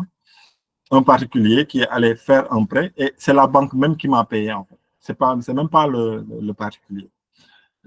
C'est la banque qui a fait le chèque, qui m'a payé, etc. Et ça, ce sont des solutions que, par exemple, un particulier peut aller voir, par exemple, comme le fait d'aller acheter une voiture, hein, une personne peut faire un prêt dire que voilà, moi je veux acheter une voiture ou bien je veux acheter quelque chose, telle chose, et c'est la banque qui se charge de faire le paiement et après vous payez le truc. Maintenant, ça aussi, c'est pas accessible à tout le monde parce que comment dirais-je, c'est pas tout le monde qui ont accès à des banques. Ça marche pas tout le temps. Par exemple, à Dakar, ça peut marcher. Mais dans les zones rurales, ils n'ont même pas de compte bancaire.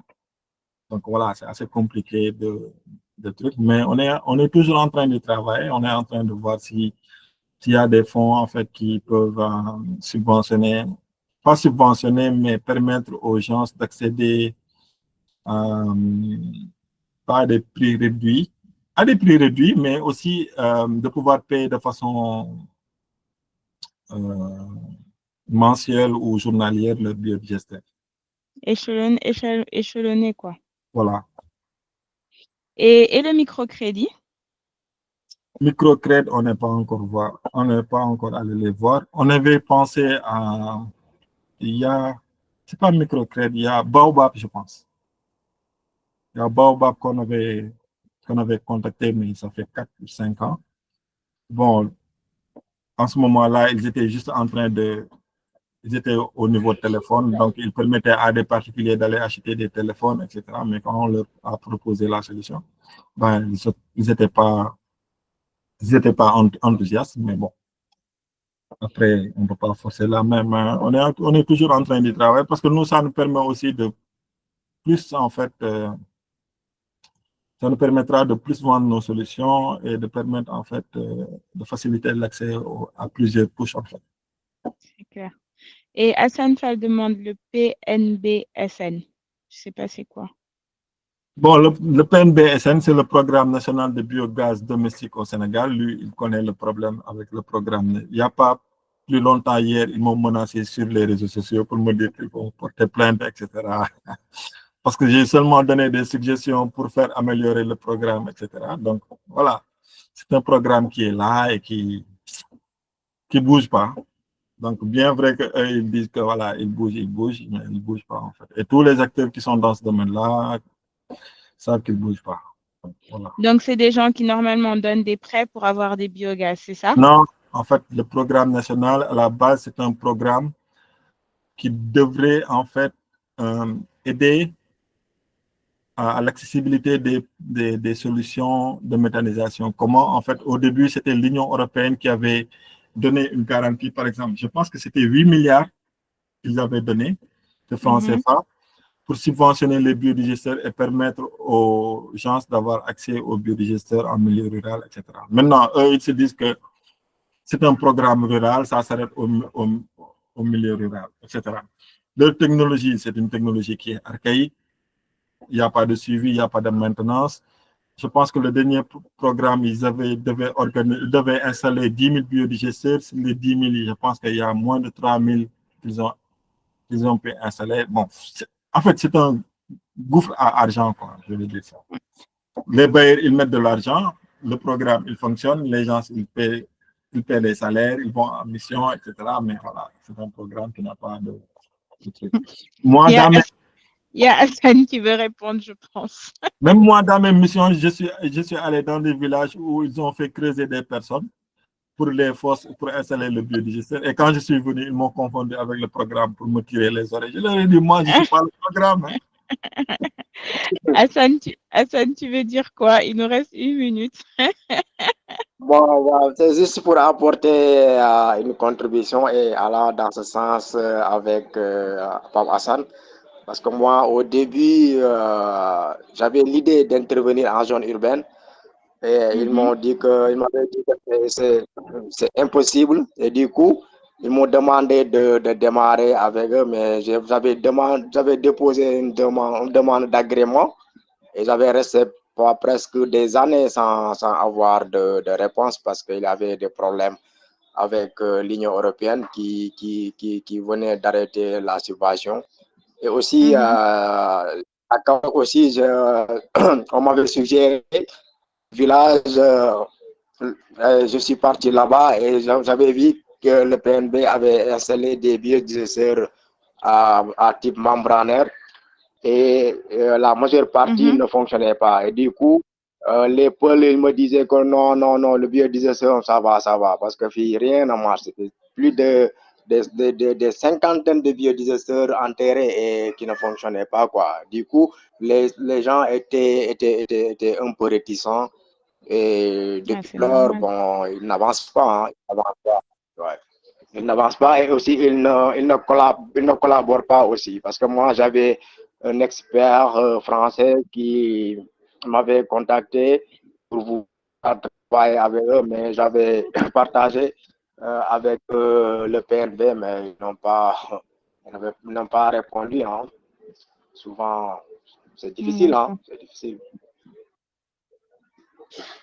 Ça marche. Il faut se battre, il ne faut pas baisser les bras. Il faut continuer. Moi, je me bats tout le temps. Maintenant, l'ancien coordonnateur qui m'a cassé les pieds là, maintenant, il est devenu mon ami. On se croise dans les séminaires. Il est consultant maintenant en biogaz. Et il dit qu'il est expert. Alors que moi, je ne l'ai jamais vu installer un biodigesteur. Il faut toujours se battre. Les programmes d'État, c'est toujours comme ça. Je me suis battu, depuis le début, je me suis battu avec eux. Ils me connaissent très bien. Ils disent que ce gars-là, c'est un rebelle. Le débat a changé. Maintenant, on demande pourquoi vous parlez des pôles. Et c'est quoi votre problème avec les pôles depuis le début de cette formation? Ramatoulaye et Baïlo ne sont pas du tout. C'est parce que toi, tu as parlé de bouse de vache. Et le bouse de vache, c'est très proche des Vous êtes grave. On est arrivé au terme ne polluent pas avec leur vache. Parce que leur manière d'élever est naturelle. C'est pas ce que Mariam va dire. Hein. Elle a une carte qui montre que... Non, en tout cas, moi, déjà, les pôles, ce sont mes esclaves, mais pire, je les ai vus à l'œuvre, quoi. Donc, je peux écrire un livre sur les pôles. Le débat va loin. Laissez-moi couper court le débat. Baïlo est dubitatif. Non, je l'ai fait à crédit là jusqu'à la prochaine rencontre. On n'a pas fini les slides, mais on a quand même dit ce qu'on voulait dire à l'oral. On est content parce qu'avec Papa Hassan, on hésitait à mettre des slides parce qu'on voulait que ce soit une discussion. Du coup, on espère que la discussion est intéressante. Je veux juste montrer les différents biodigesteurs que Papa Hassan utilise. Le home biogaz ou le dôme qui est à l'intérieur, ça c'est pour les ménages. On a aussi la méthanisation industrielle à plus grande échelle. Et bien sûr, comme on a dit, on a l'engrais après et le gaz, bien sûr. Et on a aussi le digesta dont on parlait tout à l'heure. Je partage les contacts de Papa Hassan. Si vous tapez Methanizer dans Google, vous allez avoir tous ces contacts. Et Papa Hassan, est-ce que tu peux remettre ton numéro pour les gens qui n'étaient pas là au départ? Donc voilà, ils sont sur Facebook, LinkedIn et Twitter. Sur Facebook, c'est Methanizer Afrique. Sur LinkedIn, Methanizer et sur Twitter, Methanizer. Ils font des formations beaucoup plus complètes. Donc nous, on a un groupe WhatsApp où on parle des déchets organiques. Le lien du groupe, je vais vous le mettre sur comment ça s'appelle? Dans le chat. Et dans ce groupe-là, on va voir si on a assez de personnes qui sont intéressées. On va voir si on peut organiser une formation juste pour nous. Papa Hassan, les formations, c'est 30 personnes, ou bien 20 personnes maximum, n'est-ce pas? Bon, ça dépend juste en fait du concept. Ça peut aller jusqu'à 30, mais 20, c'est l'optimum, quoi. Ouais, l'optimum. Donc, on peut voir si on peut en organiser une s'il y a assez de personnes. C'est 3 jours. C'est 2-3 jours. Ça dépend, en fait. Ça dépend si on veut faire de la partie théorique et pratique, etc. Et le type de pratique que tu veux faire, voilà. Ça peut aller jusqu'à 3-4 jours. Et il y a une personne qui demandait tout à l'heure, si on fait ces formations, est-ce qu'on peut installer nous-mêmes notre biodigesteur? Parce qu'on n'a pas la matière première. On n'a pas le biodigesteur. Dans tous les cas, on peut l'acheter avec toi. Et est-ce qu'on peut l'installer tout seul après avoir fait la formation. Oui, oui, c'est possible, par exemple, d'acheter un biodigesteur et qu'on te fasse en fait une formation en installation de biodigesteur. Après, ça te permet de pouvoir installer un biodigesteur, de pouvoir l'utiliser, etc. Donc, il y a une formation de prise en main. Je voudrais aussi préciser que nous avons des formations, que ce soit installateur pour te permettre, par exemple, d'installer des biodigesteurs, et des formations distributeurs. Les formations distributeurs, comment ça se passe? Par exemple, tu es à Touba, comme Hassan, ou bien tu es à Ziguinchor, tu vas être distributeur de nos solutions, tu peux faire la formation. Et après, nous, on te donne des biodigesteurs, prix distributeur, et toi, tu vas chercher des clients dans la zone où tu es. Donc ça permet en fait à certaines personnes de pouvoir se lancer dans l'entrepreneuriat de la méthanisation. Il y en a d'autres aussi qui peuvent en fait faire des formations pour l'exploitation des biodigesteurs, installer les biodigesteurs pour les vendre les sacs de stockage pour avoir de l'argent et vendre de l'engrais organique, etc., etc. Donc, il y a plusieurs types de formations qu'on fait. Ce n'est pas juste les trucs, mais de base, on ne peut pas faire la méthanisation en une session de formation. On ne peut pas faire l'installation et la méthanisation en une session. Il faudrait y aller étape par étape. Donc, il faudrait avoir les bases après, etc., etc. Oui, nous, si on commence à Sonia, ce sera la méthanisation. C'est juste qu'il y a quelqu'un qui posait la question pour l'installation. C'est pour ça que j'en ai profité, quoi. Ouais. Super. Et j'ai dit aussi dans le chat que quand vous installez et vous faites le suivi. C'est ça qui est intéressant. Et il y a la garantie 1 an.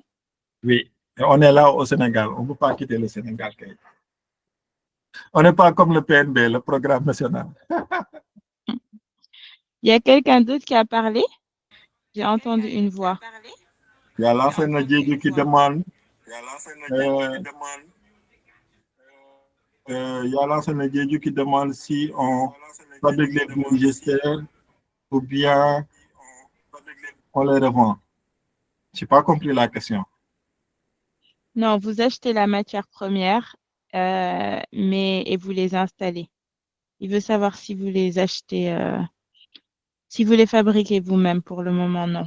Non, pour le moment, non. Pour le moment, non. Mais on est en train d'y travailler parce qu'en fait, il n'y a pas encore un marché potentiel au Sénégal et en Afrique pour pouvoir installer une usine de production. Voilà. Donc, du coup, là, je suis en collaboration. Voilà. On est en train de voir dans quelle mesure on va installer une petite usine pour démarrer une petite production, etc. et upgrader au fur et à mesure. Alors, je vois 2 mains levées. Je finis de partager 3 slides. Comme ça, on peut libérer ceux qui veulent partir. Et si Papa San, tu peux rester encore 10 minutes pour répondre aux autres questions, ce serait cool, si tu as le temps. Il n'y a pas de souci, j'ai 10 minutes. Super. Donc, je voulais juste rappeler que si vous voulez continuer les discussions, on va faire une présentation la semaine prochaine. Ça, ce sera sur le micro-jardinage. Donc, c'est une série vraiment qui parle des déchets organiques. La semaine d'avant, c'était le compost. La semaine d'avant, c'était une généralisation sur les déchets organiques. Et chaque semaine, on a un sujet différent. Donc, n'hésitez pas à nous joindre.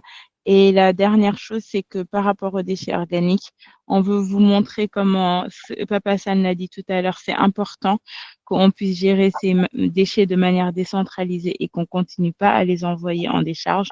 Et voir la décharge de Meubus peut vraiment être une bonne sensibilisation. Donc, si vous voulez nous rejoindre, n'hésitez pas aussi. Et voici nos contacts. Sur ce, je laisse les mains levées parler. Ceux qui veulent partir, vous pouvez partir. Désolé des 10 minutes de retard. Merci d'avoir été là. Merci à Papa Hassan pour la présentation qui était hyper intéressante et hyper interactive. Ça, c'est vraiment cool quand tout le monde peut parler. Peut-être même, on va te demander de faire bis, parce que les gens, ils n'ont pas fini de te parler. Et je laisse la parole à Hassan pour sa question.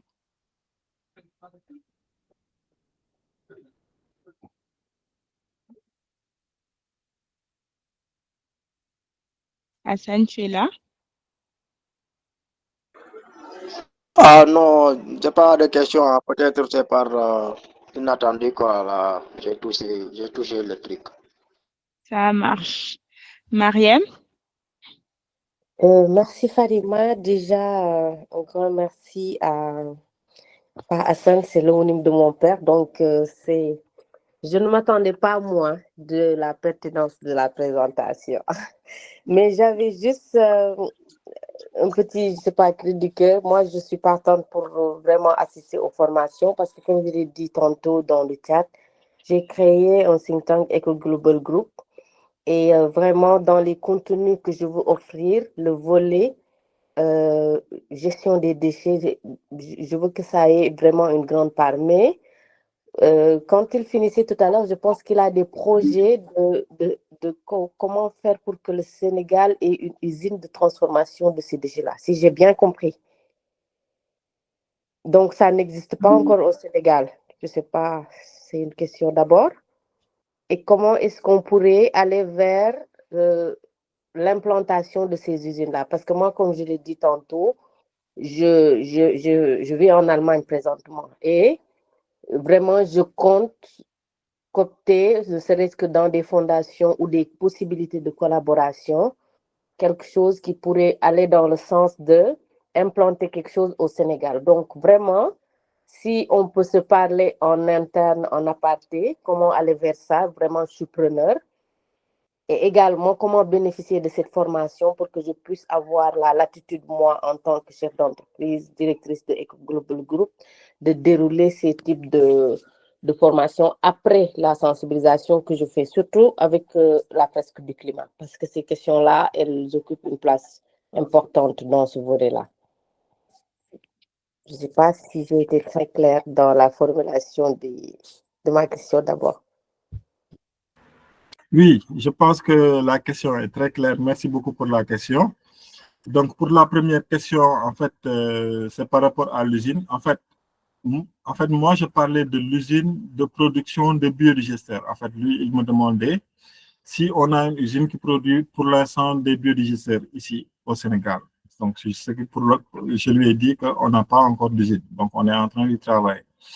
Donc, par rapport à l'usine de transformation des déchets en biogaz, ça aussi, ça n'existe pas parce qu'en fait, comme je le disais, en fait, ça, ce sont en général des programmes, soit des programmes d'État ou bien des programmes d'organisations non gouvernementales. Donc, comme je l'ai dit au début, on a accompagné, par exemple, Prodac pour revaloriser les déchets agricoles en biogaz. C'est aussi par rapport au projet BRT. Au début, ils étaient partis pour le biogaz, mais après, ils ont changé, je ne sais pas pourquoi. Donc voilà, il y a beaucoup d'initiatives pour l'instant, mais il n'y a pas encore de concret ici au Sénégal pour aller carrément dans la transformation des déchets en biogaz. Donc voilà, pour la première question. Pour la deuxième question, je serai très ouvert de travailler avec vous par rapport à la formation. Je suis quelqu'un de très, comment dirais-je, bon, je ne dirais pas que je suis super en formation, mais je me débrouille quand même. Donc voilà. Et si c'est payant, je suis preneur. On est chef d'entreprise, tu sais qu'on est près des sous. Bien vrai qu'on a de l'impact dans notre communauté. D'accord. Et bon, Mariam, oui, excuse-moi, il y vas-y. a Daouda aussi qui te demande de le contacter. Il a mis son contact dans le chat. Ah, d'accord, je vais essayer de le prendre. En tout cas, merci, pas Hassan. Je pense qu'après aussi, je prendrai le contact si c'est dans le chat, bien sûr. Oui. Et pour les séries de webinaires, je vois qu'il y en a d'autres qui sont prévus. J'ai raté le premier, je l'ai dit à Omar, hein, il y a parfois le décalage horaire qui me fait faux bon et il y a la petite, les moussaillons là qui te traumatisent parfois, mais quand même, j'aimerais bien suivre les prochains pour qu'après, éventuellement, on ne sait jamais, il y aura peut-être des pistes de collaboration entre les Exactement. startups ou voilà. Et merci beaucoup, Farima. C'est la première fois que je te vois, mais c'est un plaisir et merci à tout le monde aussi. Merci, Mariam, pour ta participation.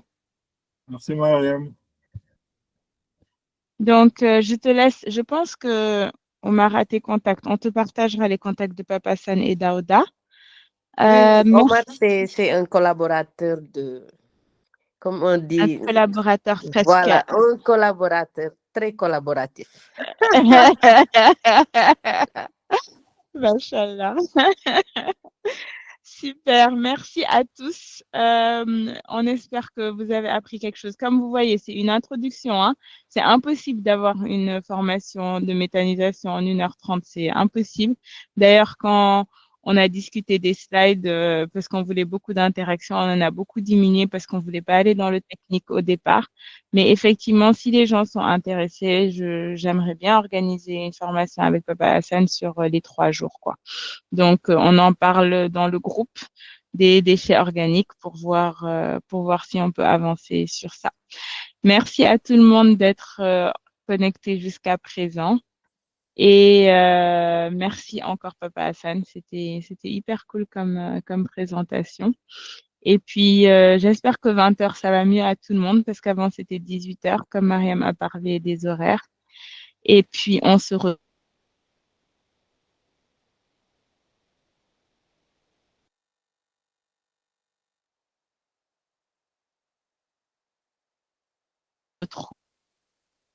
Ok, ciao, ciao. Au revoir. Hassan. Merci à Au tous. revoir, Merci à Bailo. tous. Au revoir. Merci, Bonne Karima. soirée. Bye, Au revoir. bye, bye, Mariam. Dors bien. Bonne soirée à tout le monde. Merci. Bye, bye, Thérèse. Ça fait Karima. longtemps. Je Que dois Dieu te... t'écrire ça. Il paraît que tu étais malade. Je pense à toi depuis. Ouais. Mais il faut prier pour moi. En tout cas, je tenais juste à te féliciter pour ce que tu fais. Merci à Bon, toi aussi. merci, vraiment. Et on a eu une présentation au début. Donc, vraiment top ce que vous faites. On essaie, on vous attend. Je pense que avec lui, on pourra collaborer par rapport aux déchets organiques à l'école parce que, comme je disais, l'école, c'est plus de 4500 élèves. Donc, après la pause, souvent les élèves avec les restes des déchets. Donc, on pourra voir comment trouver une solution par rapport à ça. Et si ça peut alimenter peut-être un bâtiment de l'école, ça sera intéressant. On pourra voir après. Ouais, ça marche. Vraiment. Merci en tout cas. Dieu vous bénisse. Et Merci. je salue Au tout le monde. revoir. Au revoir. Amen. Au revoir, Thérèse. Au revoir tout le monde. Au revoir, Archou. Rama, toujours présente. Au revoir. Aïchatou, il y a Thérèse qui vient juste de parler, justement. Merci beaucoup. Au revoir à tous. Je vais arrêter la réunion et on se retrouve jeudi prochain, Inch'Allah.